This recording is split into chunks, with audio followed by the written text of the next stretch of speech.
दोस्तों, ये कहानी है एक ऐसे अनाथ लड़के की जिसके पास कुछ ऐसी जादुई शक्तियां थी जिनसे वो ये पता लगा सकता था कि किसी इंसान की जान कब और कैसे जाने वाली है। चलिए देखते हैं कैसे। ये कहानी शुरू होती है एक ट्रैजिक सीन के साथ, जहां अभी अभी एक प्लेन क्रैश हुआ है और इसमें मरने वालों की संख्या सैकड़ों में है। लेकिन किस्मत से एक छोटा सा बच्चा जिसका नाम शिनिचिरो है वो जिंदा है और अपने माता पिता को ढूंढ रहा है जो शायद मारे जा चुके हैं। इतने में उसे एक लड़की की आवाज सुनाई देती है जो शिनिचिरो से मदद मांग रही थी, लेकिन वो इतना छोटा है कि उसे समझ नहीं आता कि आखिर करना क्या है कि तभी प्लेन का एक बड़ा हिस्सा उस लड़की के ऊपर गिर जाता है और सीन कुछ साल बाद के मोमेंट पर शिफ्ट हो जाता है, जहां हम शिनिचिरो को देखते हैं जो अब काफी बड़ा हो गया है और एक कार गैराज पर काम करता है। शिनिचिरो का ओनर है तेत्सुआ, जो उसे बिल्कुल अपने बेटे की तरह रखता है और शिनिचिरो भी तेत्सुआ में अपने पिता की छवि महसूस करता है। तेत्सुआ जल्द ही एक दूसरा गैराज खोलने जा रहा है और वो चाहता है कि शिनिचिरो उसका मैनेजर बने, पर शिनिचिरो ये ऑफर ठुकरा देता है क्योंकि उसे ऐसा लगता है कि वह भी इस पोजीशन के लिए ठीक नहीं है। पर तेत्सुआ फिर भी उसे सोचने का मौका देता है,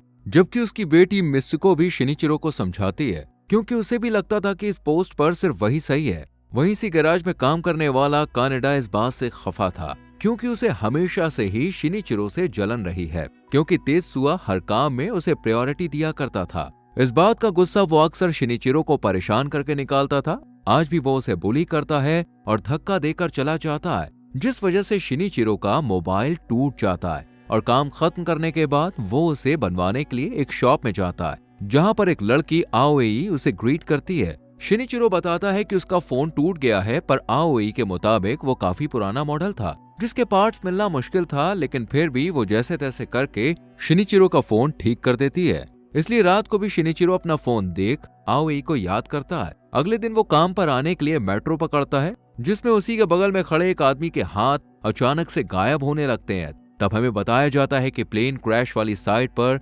शिनिचिरो को एक पावर मिली थी जिसकी हेल्प से वो लोगों का भविष्य देख सकता है, स्पेशली उनकी मौत। और इस आदमी के गायब होते हाथ भी इस बात का सबूत थे कि वो मरने वाला है, पर शिनिचिरो कुछ नहीं कर सकता। इसलिए वो अपने काम पर चला जाता है, जहां मित्सुको उसे मैनेजर बनने के लिए राजी करने की कोशिश करती है, लेकिन शिनिचिरो कुछ खास जवाब नहीं देता। रात को वो उसी मोबाइल शॉप के सामने से गुजरता है और उसकी नजरें अब भी आओई को ही ढूंढ रही थी। इतने में एक अजनबी उससे टकरा जाता है और शिनिचिरो क्यूरियोसिटी के चलते उसका पीछा करता है ताकि पता चल सके कि उसके साथ क्या होगा, और कुछ दूर जाते ही एक कार उसे कुचलकर निकल जाती है। शिनिचिरो को अफसोस था कि वो उसके लिए कुछ नहीं कर पाया, इसलिए वो काफी परेशान भी हो जाता है और अगले दिन मित्सुको से कहता है कि अगर उसे ऐसी शक्ति मिल जाए जिससे वो लोगों का भविष्य देख सके, साथ ही उसे पता चल जाए कि कौन कब मरने वाला है, तो वो क्या करेगी। इस पर मित्सुको कहती है कि ये शक्ति नहीं अभिशाप है, इसलिए उसे ऐसी कोई शक्ति नहीं चाहिए। यहाँ शिनिचिरो देखता है कि एक बार फिर से उसका मोबाइल खराब हो रहा है, इसलिए वो फिर से आओई के पास जाता है और फोन ठीक करवाता है, लेकिन ये देखकर घबरा जाता है कि आओई के हाथ भी गायब हो रहा है। इसलिए वो उसे बचाने का फैसला करता है और काम खत्म करने के बाद मिलने के लिए बुलाता है। आओई भी पहले तो सोचती है, फिर कॉफी शॉप में मिलने का प्रॉमिस करती है, जहाँ शिनिचिरो देखता है कि आओई के हाथ ठीक हो रहा है और वो बहुत खुश होता है। आओई पूछती है कि उसे यहाँ क्यों बुलाया है। इस पर वो कहता है कि उसके पास भविष्य देखने की शक्ति है, लेकिन उसे डाउट था कि आओई उसकी बातों पर यकीन नहीं करेगी, इसलिए वो सॉरी बोलकर निकल जाता है। लेकिन बाहर जब वो घर जा रहा था तो उसके सीने में तेज दर्द उठता है, लेकिन वो जैसे तैसे खुद को संभाल कर घर आ जाता है और अगले दिन पूरे कॉन्फिडेंस के साथ तेत्सुआ से कहता है कि वो मैनेजर बनने के लिए तैयार है। साथ ही देर रात तक गैराज में काम करता है, जहाँ उससे मिलने के लिए आओई भी आती है। शिनिचिरो आओई को देखकर हैरान रह जाता है और आओई बताती है कि उसने शिनिचिरो का एड्रेस स्टोर से लिया है और वो यहाँ एक जरूरी बात करने आई है। शिनिचिरो उसे कॉफी ऑफर करता है और आओई एक न्यूज़पेपर रखते हुए बताती है कि उसके स्टोर से कुछ दूर एक फैक्ट्री है जिस पर बीती रात को हमला हुआ था और उस हमले में कई लोग मारे गए। इन मरे हुए लोगों में आओई भी हो सकती थी, क्योंकि वो रोजाना काम खत्म करने के बाद उसी रास्ते से घर जाती है, पर बीती रात शिनिचिरो ने उसे बचा लिया। वो कहती है कि उसे वो भविष्य वाली बात याद है, साथ ही शिनिचिरो का शुक्रिया भी अदा करती है, पर शिनिचिरो इस बात को हंसी में उड़ा देता है और अगले दिन मित्सुको स्टोर में आते ही समझ जाती है कि लास्ट नाइट यहाँ पर कोई तो आया था। वो शिनिचिरो से इसके बारे में पूछती है और शिनिचिरो भी पूरी ऑनेस्टी के साथ सब सच बता देता है। इस पर मित्सुको खुश होती है क्योंकि ये पहली बार था जब शिनिचिरो किसी से दोस्ती कर रहा था, जबकि इससे पहले तो उसने किसी को अपने पास भी नहीं आने दिया। यहीं पर हमें एक छोटी सी पास्ट की कहानी बताई जाती है, जिसमें तेत्सुआ के गैराज पर एक मारिको नाम की लड़की काम करती थी। मारिको शिनिचिरो को पसंद करती थी, लेकिन शिनिचिरो ने उस पर कभी भी ध्यान नहीं दिया। इसलिए मारिको गैराज पर आने वाले एक रईस कस्टमर के साथ रिलेशनशिप में आ गई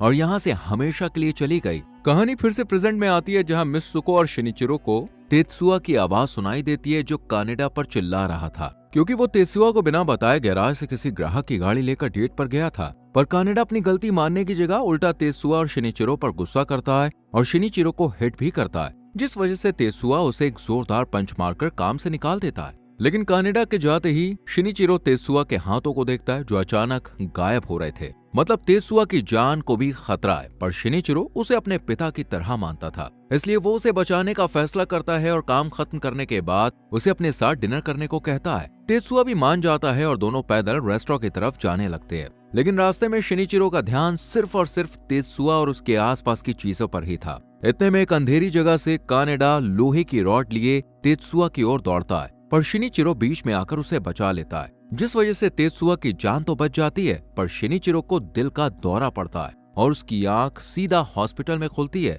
जहां मिस सुको बताती है कि तेत्सुआ ने कानेडा को माफ कर दिया है क्योंकि उसे अपनी गलती का एहसास था। इसके बाद डॉक्टर टाकेओ शिनिचिरो को चेक करता है और कहता है कि शायद ये स्ट्रेस की वजह से हुआ होगा। इतने में शिनिचिरो एक छोटी बच्ची को देखता है जो गायब हो रही थी, इसलिए वो उसका पीछा करने की कोशिश करता है, पर टाकेओ उसे रोकते हुए कहता है कि क्या तुम्हें भी वो बच्ची गायब होती हुई नजर आई। इसके बाद दोनों हॉस्पिटल की छत पर बात करते हैं, जहाँ टाकेओ बताता है कि ये एबिलिटी उसके पास भी है और इसे फॉर्च्यून आई कहते हैं, पर हम आम इंसान हैं, भगवान नहीं, इसलिए किसी की किस्मत को बदलने या उसके साथ खेलने का हमारा हक नहीं है, और अगर ऐसा कोई करता है तो उल्टा उसी की जान खतरे में पड़ सकती है। इसलिए जिसके साथ जो हो रहा है वो होने दो, वरना तुम्हारी जान खतरे में पड़ सकती है, और तुम्हारे दिल के दौरे का कारण भी यही है। इसके बाद शिनिचिरो पूरे रास्ते इसी बात को सोचते हुए जाता है और अगले दिन वो आओई को मिलने के लिए बुलाता है और उसे प्रपोज भी कर देता है, लेकिन आओई कोई जवाब दिए बिना ही यहाँ से चली जाती है, पर फिर अगले ही दिन मान जाती है, जिस वजह से दोनों का मिलना जुलना शुरू हो जाता है और दोनों का प्यार और गहरा हो जाता है। इसी बीच कानेडा तेत्सुआ के पास वापस से काम मांगने को आता है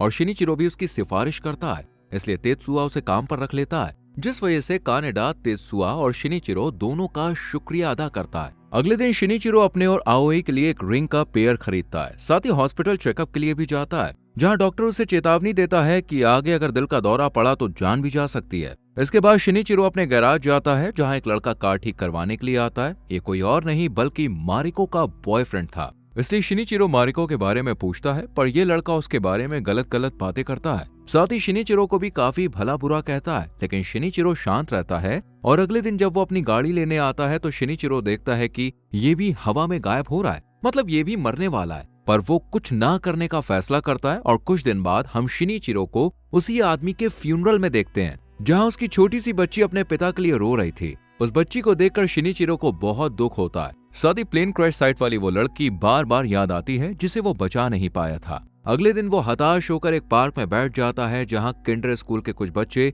अपने टीचर के साथ खेल रहे थे। तभी एक बच्ची उसके पास आकर बॉल मांगती है, लेकिन इस बच्ची का शरीर भी आहिस्ता आहिस्ता गायब हो रहा था। साथ ही बाकी बच्चे, यहाँ तक कि टीचर का शरीर भी अचानक से गायब होने लगता है। इसलिए शिनिचिरो सभी बच्चों के हाथों को चेक करता है, पर टीचर को लगता है कि वो बच्चों के साथ गलत हरकत कर रहा है, इसलिए वो सभी बच्चों को लेकर यहाँ से चली जाती है। पर उसके हाथ से स्कूल का एक लेटर गिर जाता है, जिसमें लिखा था कि स्कूल के बच्चे ट्रेन से ट्रिप पर जाने वाले हैं। वो समझ जाता है कि कुछ तो गड़बड़ है, इसलिए अगले ही दिन वो स्टेशन पर जाता है, जहाँ कई पैसेंजर्स इसी तरह से गायब हो रहे थे। तभी शिनिचिरो को समझ आता है कि अगले दिन सुबह 7:30 बजे जाने वाली ट्रेन का एक्सीडेंट होने वाला है, और इस बात पर वो इसलिए श्योर था क्योंकि स्कूल के लेटर में लिखा था कि बच्चे इसी ट्रेन से अगले दिन ट्रिप पर जाने वाले हैं। तभी शिनिचिरो को याद आता है कि आओई भी तो इस ट्रेन से सफर करती है, यानी उसकी जान भी खतरे में थी। इसलिए वो रात को ही आओई से मिलने उसके घर जाता है और उसे सही सलामत देखकर खुश होता है। पर आने वाले खतरे से बचाने के लिए वो आओई को अपने साथ 3 दिन के लिए ट्रिप पर चलने को कहता है।